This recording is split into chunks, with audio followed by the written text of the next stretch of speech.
प्रभु यीशु मसीह के नाम से फिर से एक बार आप लोगों को मेरा नमस्कार। आज की सुबह फिर से एक बार हम परमेश्वर की आराधना करने के लिए इकट्ठा हुए हैं और हर एक सप्ताह की भांति इस सप्ताह भी परमेश्वर हमारे लिए प्रबल वचन लाया है।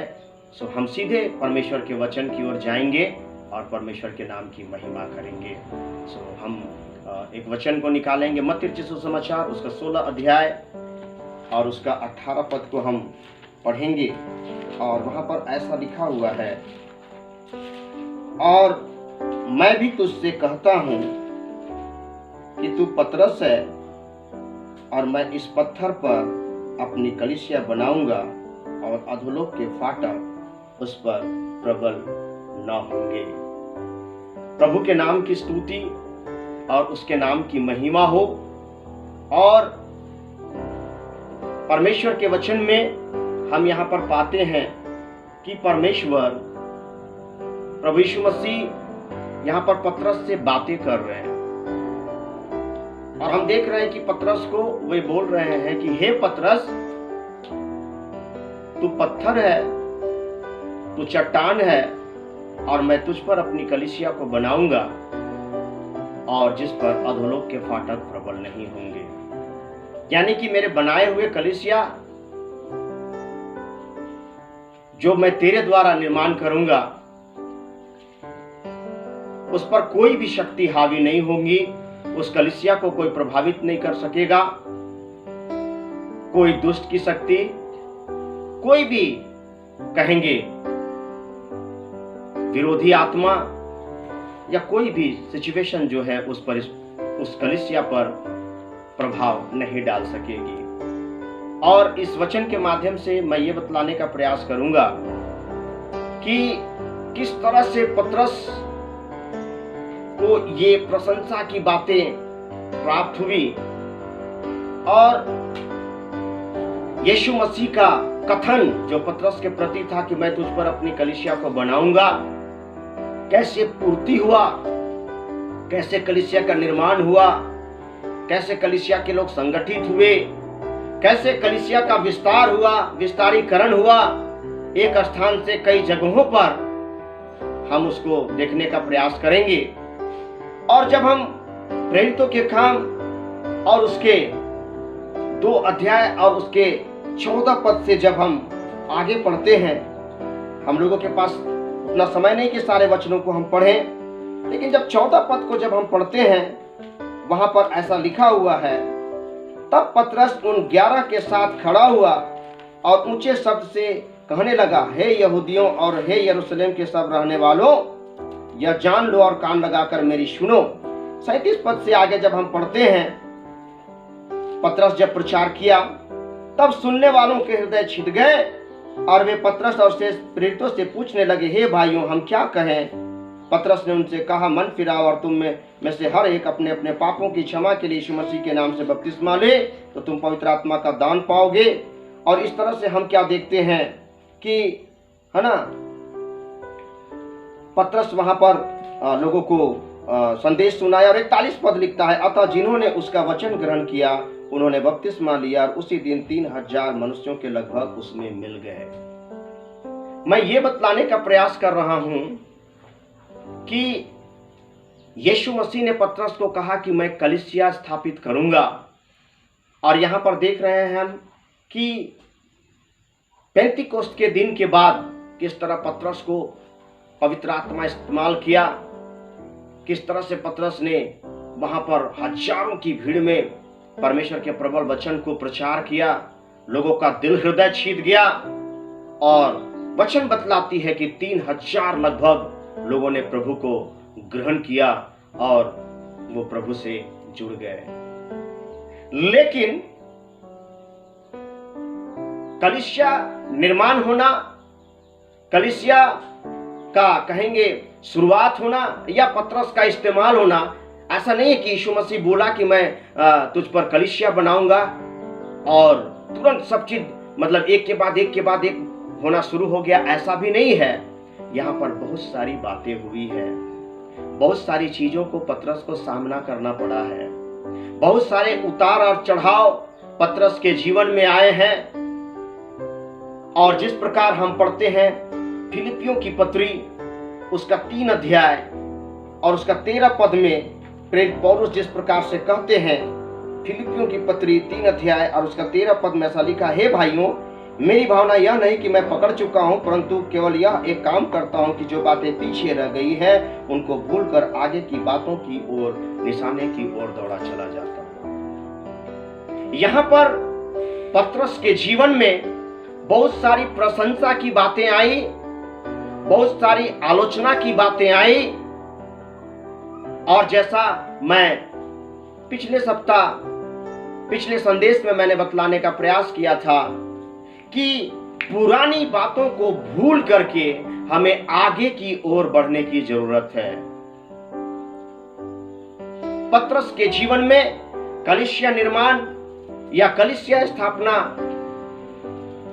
के उपरांत बहुत सारी बातें उसके जीवन में हुई, बहुत सारी चीजों को उसको सहना पड़ा, बहुत सारे प्रशंसा की बातें भी उसके जीवन में आई, बहुत सारी आलोचना की बातें भी उसके जीवन में आई, हतोत्साहित घटनाएं भी उसके जीवन में आई। मैं 1-2 घटनाओं को आपके सामने रखूंगा, क्योंकि बहुत सारे लोग सोचते हैं कि सेवकाई करना बहुत आसान है, कलीसिया निर्माण करना बहुत आसान है, कलीसिया का संचालन करना बहुत आसान है, और बहुत सारे लोग इसको बहुत हल्का समझते हैं। लेकिन परमेश्वर ने मुझे जो प्रकाशन दिया पतरस के जीवन से कि कैसे वो कलीसिया का निर्माण कर पाया, प्रभु यीशु मसीह के कथन का कैसे कहेंगे पूर्ति हुआ और कैसे कलीसिया का विस्तारीकरण हुआ, मैं आपको बतलाना चाहूंगा। जब हम परमेश्वर के वचन में से हम पढ़ते हैं, जब हम मरकुस रचित सुसमाचार उसका 8 अध्याय और उसका 33 पद को जब हम पढ़ते हैं, मरकुस रचित सुसमाचार और उसका 8 अध्याय और उसका 33 पद को जब हम पढ़ते हैं, यहां पर लिखा है कि परंतु उसने फिरकर और अपने चेलों को देखकर पतरस को झिड़क कर कहा कि हे शैतान, मेरे सामने से दूर हो, क्योंकि तू परमेश्वर की बातों पर नहीं परंतु मनुष्य की बातों पर मन लगाता है। मेरी बातों को ध्यान से सुनिएगा। पतरस जरूर जबरदस्त प्रचार किया, हजारों लोग प्रभु के पास आए, उनकी अगुवाई में चिन्ह और चमत्कार हुआ, कलीसिया स्थापना हुआ, चेलों का निर्माण हुआ, अगुवे तैयार किए गए।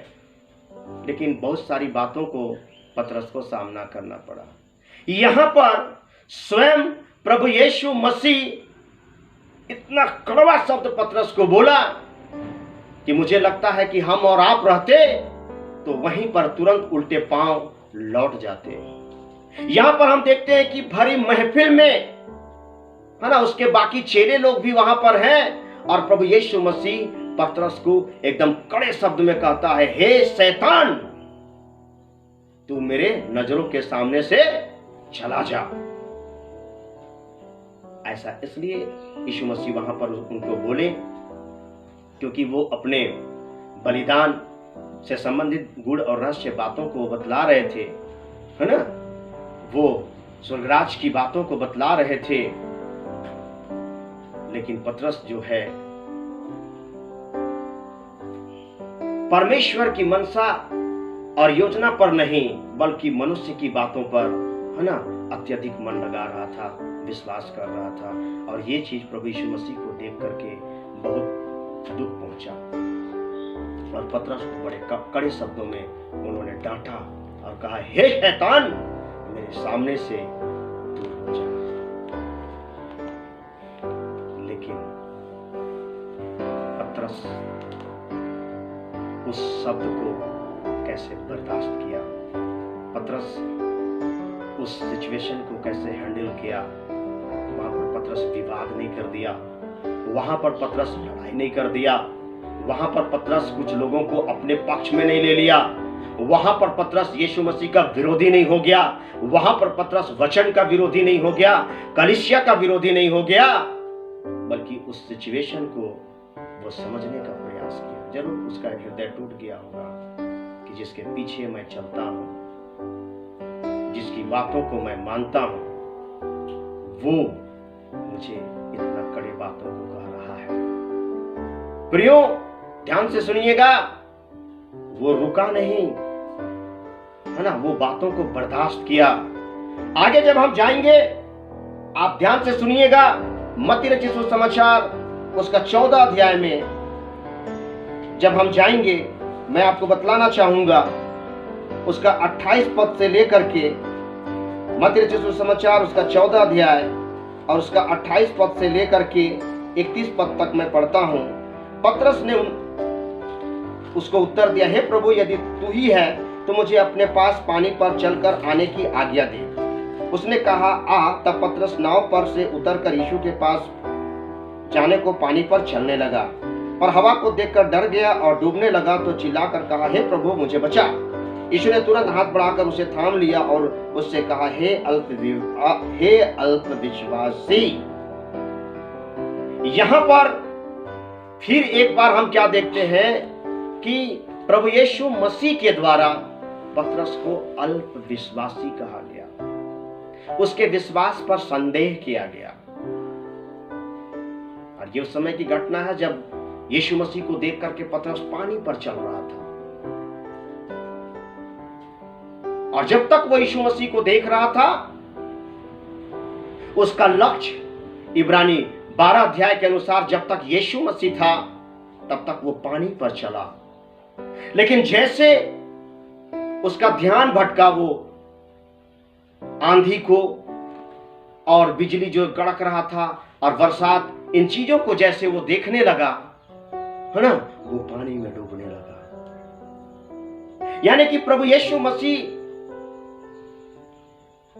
की तरफ से जैसे उसका नजर हटा, उसका ध्यान भटका, सांसारिक बातों की ओर जैसे वो नजर किया, वो डूबना शुरू कर दिया। और उसी समय यीशु मसीह ने उसके हाथ को बढ़ा करके उसको थाम लिया और उसको डांटा, और वहां पर भी एक कड़ा शब्द उसको सुनने के लिए मिला, हे अल्प विश्वासी। आज हम सोचते हैं सेवकाई करना बहुत आसान है। जब हम पास्टर लोगों का ठाट बाट देखते हैं, पास्टर लोगों को आदर मिलता है ना, पास्टर लोगों को रेस्पेक्ट मिलता है, हम जब ऊपर ऊपर देखते हैं, हम सोचते हैं कि बहुत अच्छा है, तुरंत हो जाएगा, मैं भी कलीसिया बनाऊंगा, मैं ये करूंगा, कॉटेज मीटिंग, जवानों का मीटिंग, ये वो। लेकिन जब लोग शुरुआत करते हैं, थोड़ी मोड़ी कुछ कुछ बातें आती है, जितना तेजी से वो शुरुआत करते हैं उतना तेजी से क्या हो जाते हैं, बैक हो जाते हैं। जितना उतावली के साथ शुरुआत करते हैं मीटिंग या विजिटिंग या कलीसिया का सेवकाई या मिनिस्ट्री, उतना तेजी से तुरंत बंद कर देते हैं, उनका योजना ठंडा बस्ता में डाल दिया जाता है। यहाँ पर पतरस भी सोचा था, मेरे प्रियो, पानी पर चलना एकदम आसान है क्योंकि प्रभु मेरे पास है। हम भी वही सोचते हैं, यीशु मसीह है तो क्या है, पास्टर हम अपने से कर लेंगे, हम सीख गए, हम गाना गाइए लेते हैं, हम प्रचार करिए लेते हैं, हम अपने से कर लेंगे, हमको जरूरत नहीं है, हमें कलीसिया की जरूरत नहीं है, हमें अगुआ की जरूरत नहीं है, और हम सोचते हैं हम कर लेंगे और हम निकल भी जाते हैं। लेकिन पतरस के समान जब हम संसार को देखते हैं, पतरस के समान जब हम दूसरी बातों को देखते हैं, यीशु मसीह से किनारे होकर के हम डूबने लगते हैं। यहाँ पर पतरस को यीशु मसीह ने कड़े शब्दों में कहा, हे अल्प विश्वासी। आज जब आपको आपके विश्वास पर संदेह किया जाता है, आपकी प्रार्थना के जीवन पर जब उंगली उठाया जाता है, आपकी संगति पर उंगली उठाया जाता है, जब आपका अगुआ आपको समझाने का प्रयास करता है कि ये यहाँ पर ठीक नहीं हो रहा है, यहाँ पर सुधार की जरूरत है, आपका प्रार्थना यहाँ पर नहीं हो पा रहा है, इत्यादि बातों से जब आपको सुझाव देने का प्रयास किया जाता है ना, तो हम भड़क जाते हैं। मेरा जीवन को, है ना, कोई कैसे जान सकता है, मेरा और परमेश्वर का बीच का बात है, मैं कितना प्रार्थना करता हूं मैं ही जानता हूं, मैं कितना प्रभु से जुड़ा हुआ मैं ही जानता हूं। लेकिन यहाँ पर आप गौर कीजिए कि पतरस को अल्प विश्वासी कह के यीशु मसीह ने संबोधित किया। तो क्या पतरस यीशु मसीह के पीछे चलना छोड़ दिया? क्या पतरस कलीसिया को छोड़ दिया? उस समय भी पतरस को बहुत चोट लगा होगा, लेकिन पतरस ने परिस्थिति को संभाला, पतरस ने अपने आप को संभाला। पतरस वहां पर बगावत नहीं किया, पतरस वहां पर गुटबाजी नहीं किया, पतरस 4 लोगों को जा करके नहीं बतलाया, पतरस यहाँ वहां जा करके उन बातों को नहीं पुटअप किया, बल्कि पतरस उस चीज को महसूस किया और पुनः फिर से अपने जिम्मेवारियों के प्रति, फिर से अपने कामों के प्रति वो फिर से समर्पित हो गया। एक और घटना मैं आपको बतलाना चाहूंगा, और मरकुस रचित सुसमाचार और उसका जब आप पढ़िएगा 14 अध्याय, मरकुस रचित सुसमाचार उसका 14 अध्याय 66 से लेकर के 68 तक मैं आपके लिए पढ़ देता हूं। मरकुस 14 अध्याय 66 से लेकर के 68 तक मैं आपके लिए पढ़ता हूं। जब पतरस नीचे आंगन में था तो महायाजक की दासियों में एक वहां आई और पतरस को आग तापते देखकर उस पर टकटकी लगाकर देखा और कहने लगी, तू भी तो उस नासरी यीशु के साथ था। वह मुकर गया और कहा, मैं तो नहीं जानता और नहीं समझता हूं कि तू क्या कह रही है। फिर वह बाहर डेहड़ियों में गया और मुर्गे ने बांध दी। यहां पर हम क्या देखते हैं कि ऐसी परिस्थिति हुई, प्रभु यीशु मसीह को जब पकड़वाया गया, उस समय बाइबल बतलाता है कि पतरस ने 3 बार प्रभु यीशु मसीह का इनकार किया। और यह घटना जिसके बारे में हम बातचीत कर रहे हैं, यहां पर तो एक छोटी सी लड़की का सामना वो नहीं कर पाया। जब वो लड़की आकर के बोलती है, अरे तू भी तो यीशु मसीह के साथी लोगों में से तू भी तो था, वो साफ इनकार कर दिया कि नहीं नहीं नहीं नहीं, मैं नहीं था, वो और कोई रहा होगा, वो और कोई रहा होगा। और इस तरह से 3 बार पतरस जो है यीशु मसीह को इनकार किया। प्रियो, कई बार हम और आप भी परिस्थिति के सामने वचन का इनकार करते हैं, अपने मसीह होने का इनकार करते हैं। कई बार हम लोग अपने बोली से, वचन से, चाल से, चलन से यीशु मसीह का इनकार करते हैं। यहां पर 3 बार पतरस ने यीशु मसीह का इनकार किया। मेरे शब्दों में तो कहेंगे कि ये बहुत बड़ा कहेंगे ये पाप है कि यीशु मसीह का, जिसके साथ वो खाया, पिया, उठा, बैठा, शिक्षा पाया, 3.5 साल दिन और रात रहा, एक छोटी लड़की के सामने कह दिया कि नहीं नहीं नहीं, मैं यीशु को नहीं जानता हूं, मैं नहीं था वहां, कोई दूसरा रहा होगा। वो साफ इनकार किया, सिपाही के सामने इनकार किया, फिर आग ताप रहे लोगों के सामने वो इनकार किया। मेरे जीवन में बहुत सारी उतार और चढ़ाव आती है, परिस्थिति बहुत सारी आती है, परिवार में, समाज में। पतरस के सामने भी बहुत सारी परिस्थितियों को हम यहाँ पर देख रहे हैं, है ना। उन्होंने इनकार किया प्रभु यीशु मसीह को, लेकिन क्या वो उसी ढर्रा में ही बह करके चला गया? वो जो उसका जो इनकार का जो शब्द था, क्या उसी में वो बना रह गया? नहीं, वो अपने आप को संभाला, वो अपने आप को उससे उबारा, वो अपने आप को ठीक ठाक किया, उसी में पड़ा हुआ नहीं रह गया। कई बार हम अपने नाम और पहचान के कारण यीशु का इनकार करते हैं। मेरा कुछ टूट जाएगा, मेरे लोग मेरे घर नहीं आएंगे, लोग क्या कहेंगे। यहाँ पर हम देख रहे थे कि मृत्यु के डर के कारण पतरस ने इनकार किया कि जो लोग यीशु को पकड़ सकते हैं, यीशु को मारने के लिए, है ना, तैयार हो सकते हैं, वो मेरा क्या हर्ष करेंगे बोल करके वो डर से इनकार किया। कई बार ऐसी परिस्थिति हम लोग के जीवन में भी आती है। कई बार नॉर्मल अवस्थाओं में हम यीशु का इनकार कर देते हैं, लेकिन पतरस वैसे ही बना नहीं रहा। अंतिम बात बोल करके मैं अंत करना चाहता हूं। मत्ती 26 अध्याय उसका 51 और 52 पद को जब हम देखते हैं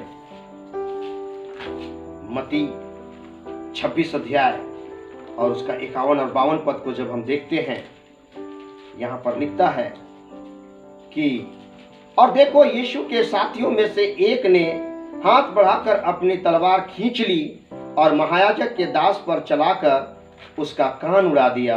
तब यीशु ने उससे कहा, अपनी तलवार काठी में रख ले, क्योंकि जो तलवार चलाते हैं वे सब तलवार से नाश किए जाएंगे। प्रभु का धन्यवाद हो।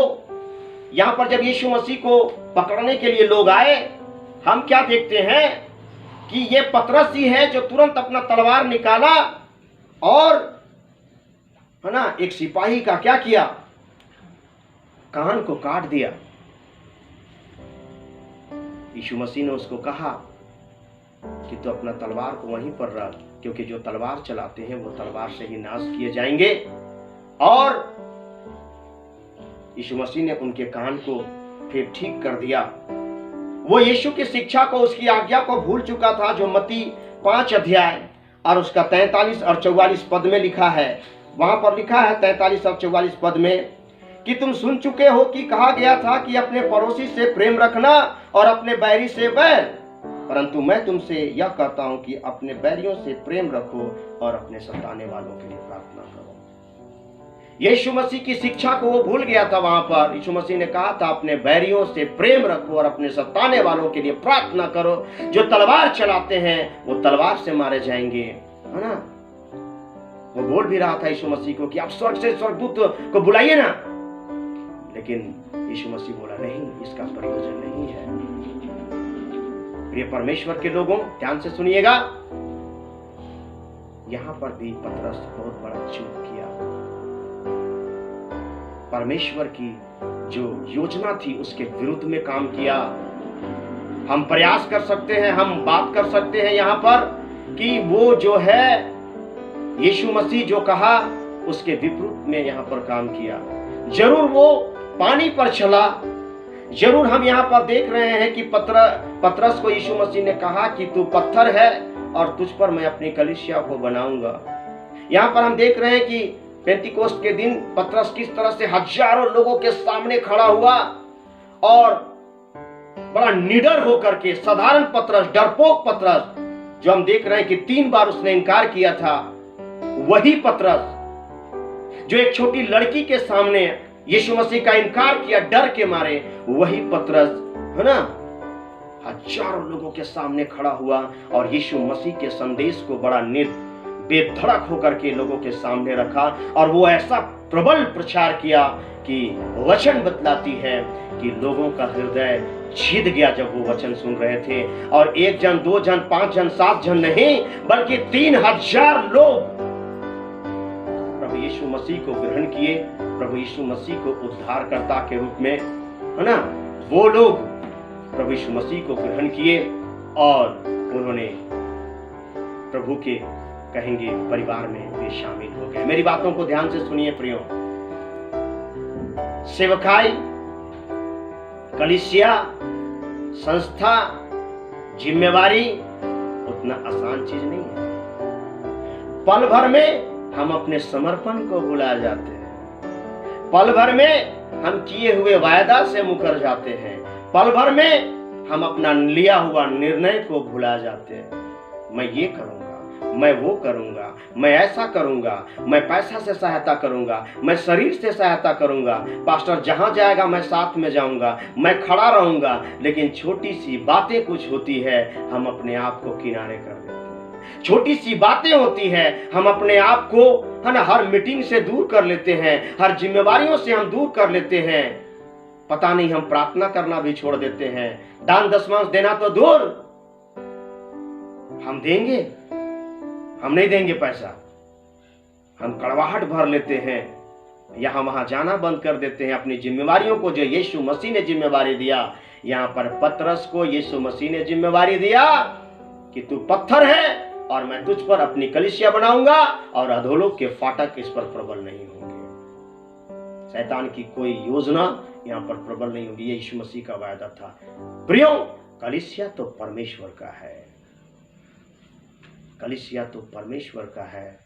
और उसने वायदा किया है कि मैं अधोलोक के फाटक को प्रबल होने नहीं दूंगा।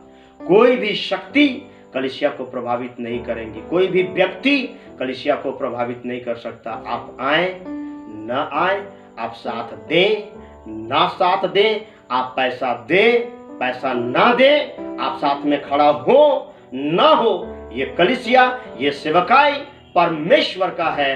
और परमेश्वर का वचन कहता है कि अधोलोक के फाटक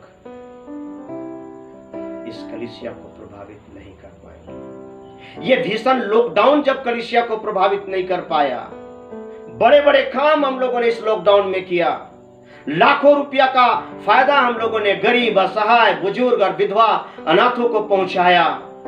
नए नए स्थान में हम लोगों ने प्रार्थना करने के लिए गया, बहुत से चिन्ह और चमत्कार हुआ इस लॉकडाउन में, है ना। परिस्थिति परमेश्वर की सेवकाई को रोक नहीं सकता है, लोग परमेश्वर की सेवकाई को रोक नहीं सकते हैं। यहाँ पर हम देख रहे हैं पतरस के जीवन में, पतरस जरूर बहुत सक्सेसफुल सेवकाई किया, बहुत जबरदस्त सेवकाई किया वो, लेकिन उसके जीवन में बहुत सारी बातें आई, लेकिन वो टूटा नहीं, वो बिखरा नहीं, वो पीछे नहीं लौटा, वो चुगली नहीं किया, वो अपना अलग झुंड नहीं बना लिया, वो संस्था नहीं छोड़ दिया, वो चार लोगों के साथ गुटबाजी नहीं किया, वो अपनी जिम्मेवारियों से नहीं भागा, बल्कि अपने समर्पण के प्रति वो वफादार रहा।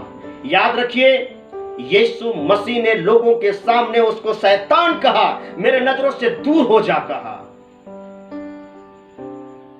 लेकिन वो अपने समर्पण के प्रति वफादार रहा। याद रखिए, यीशु मसीह ने उसे अल्पविश्वासी कहा, संदेही कहा, लेकिन वो विद्रोही नहीं हुआ। याद रखिए, ऐसी परिस्थिति आई कि उसका आत्मिक गिरावट हुआ, वो यीशु मसीह तक को इनकार किया छोटी लड़की के सामने, इतना स्थिति खराब हो गया, लेकिन भी वो पुनः अपने आप को संभाला, अपने आप को फिर से तैयार किया, अपने आप को फिर से चार्ज किया। ऐसा नहीं कि वो बैकस्लाइड हो गया, छोड़ दिया, मटिया दिया, नहीं। फिर हम अंततः देखते हैं कि वो अपना गुस्सा पर काबू नहीं रख पाया और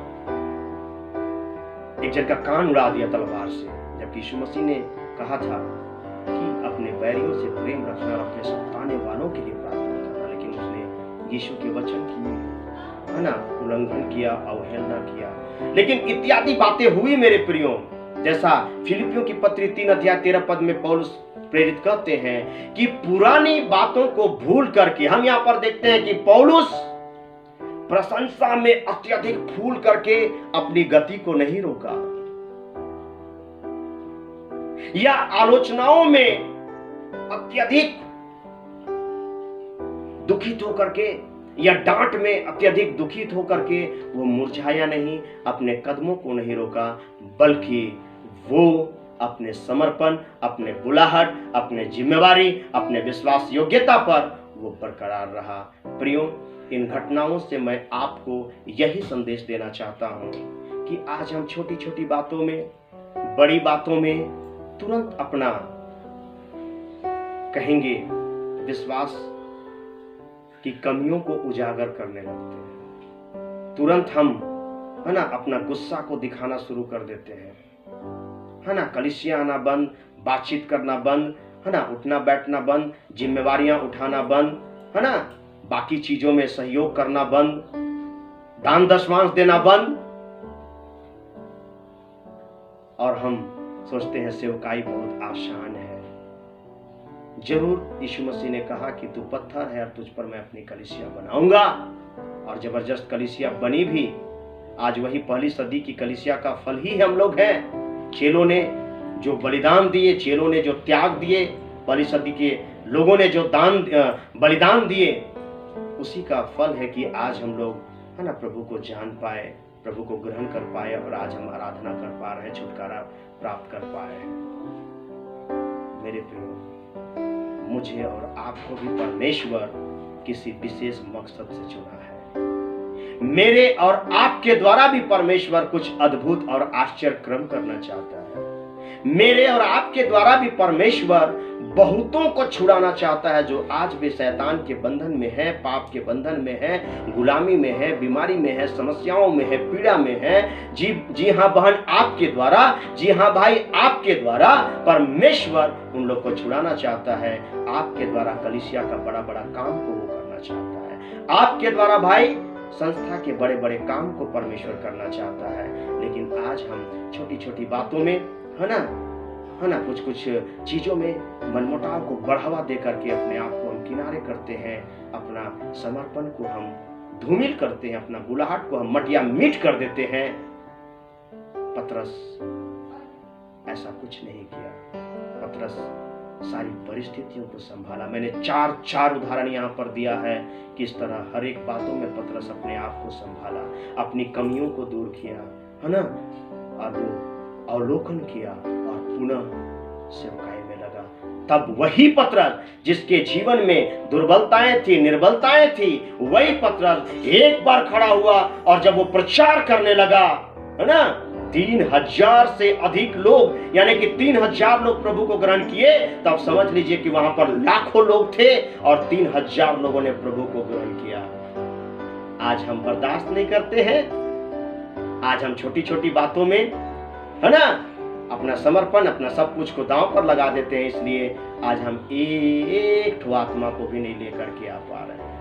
पतरस इतना बड़ा बातों को बर्दाश्त किया। हे शैतान, हे अल्प विश्वासी, और वो इनकार भी किया, है ना, वो तलवार भी चलाया। मतलब इतना उसके अंदर में निर्बलताएं थी तो भी वो प्रभु को थामे रहा, उसके पीछे चलना नहीं छोड़ा, जिम्मेवारियों को नहीं छोड़ा।